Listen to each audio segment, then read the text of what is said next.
আজকে আমরা বের হয়েছি চাঁদপুরের ঐতিহ্যবাহী ইলিশ মাছ খাওয়ার জন্য। এখন ইলিশের মৌসুম, এই জন্য আমাদের বের হওয়া। আজ শুক্রবার, বন্ধুর দিন, বন্ধুদের সাথে আড্ডা দেওয়া। আজকে আমি আপনাদেরকে যে জায়গার সাথে পরিচয় করিয়ে দিব, এই স্থানটি হলো চাঁদপুর ও শরীয়তপুরের সংযোগ স্থান হরিণার ফেরিঘাট। আসসালামু আলাইকুম।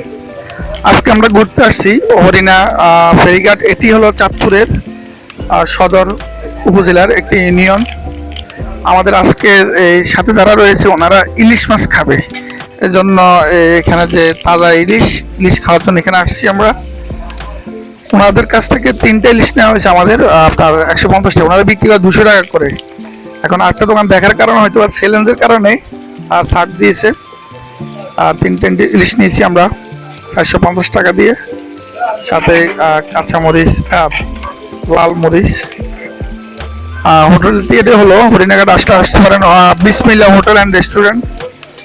আসবেন আপনার এখানে। ভালো ইলিশ, মরিচ।